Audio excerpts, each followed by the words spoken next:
ଭୁବନେଶ୍ୱରରୁ ପ୍ରକାଶିତ ନିରପେକ୍ଷ ପାକ୍ଷିକ ଖବରକାଗଜ ଅରଭାନୀ ସମୟ ପକ୍ଷରୁ ଆନ୍ତର୍ଜାତୀୟ ସାକ୍ଷରତା ଦିବସ ପାଳିତ ହୋଇଯାଇଛି।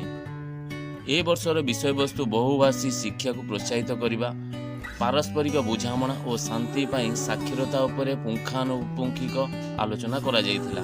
ଏଥିରେ ମୁଖ୍ୟ ଅତିଥି ଭାବେ ସୁସାହିତ୍ୟିକା ନିର୍ମଳା ବାଳା ରାଉତ ନିଜ ମାତୃଭାଷା ଓଡ଼ିଆକୁ ସରକାରୀ ତଥା ବେସରକାରୀ ସ୍ତରରେ ପ୍ରାଧାନ୍ୟ ଦେବା ଉପରେ ଗୁରୁତ୍ୱାରୋପ କରିଥିଲେ। ମୁଖ୍ୟ ବକ୍ତା ଭାଷାବିତ୍ ତଥା ସୁସାହିତ୍ୟିକା ଶ୍ରୀମତୀ ଇନ୍ଦିରା ମିଶ୍ର ବହୁଭାଷୀ ଶିକ୍ଷା ପ୍ରୋତ୍ସାହନ ଉପରେ ଗୁରୁତ୍ୱ ଦେଇ କହିଥିଲେ ଯେ ନିଜ ଧର୍ମ ତଥା ସନାତନର ପ୍ରଚାର ପ୍ରସାର ସାରା ବିଶ୍ୱରେ କରିବାକୁ ହେଲେ ଏକାଧିକ ଭାଷାରେ ଓଡ଼ିଆ ଧର୍ମ ଐତିହ୍ୟକୁ ଭାଷାନ୍ତର କରି ପୁସ୍ତକ ଛାପିବାକୁ ହେବ। ଫଳରେ ଆମ ବିଷୟରେ ସାରା ବିଶ୍ୱ ଅବଗତ ହୋଇପାରିବ।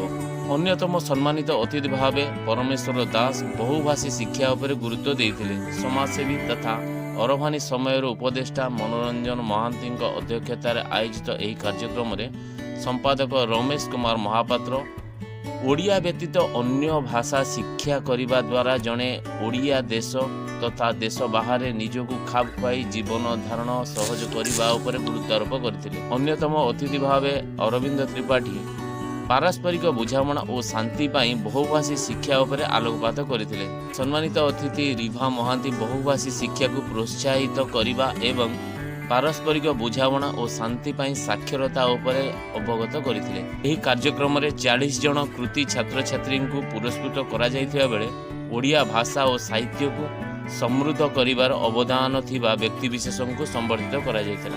କାର୍ଯ୍ୟକ୍ରମ ପ୍ରାରମ୍ଭରେ କୁନି କୁନି ପିଲାମାନଙ୍କ ଦ୍ୱାରା ସଙ୍ଗୀତ ପରିବେଷଣ କରାଯାଇଥିବା ବେଳେ ସାମ୍ବାଦିକା ରୀନା ମହାନ୍ତି, ସମାଜସେବୀ ନାରାୟଣ ଖୁଣ୍ଟିଆ, ପ୍ରସନ୍ନ କୁମାର ଖୁଣ୍ଟିଆ, ମମତା ରାଉତ, ଲିଙ୍ଗରାଜ ଦାସ ଏବଂ ଶକୁନ୍ତଳା ଓଝା ପ୍ରମୁଖ କାର୍ଯ୍ୟକ୍ରମ ପରିଚାଳନାରେ ସହଯୋଗ କରିଥିଲେ।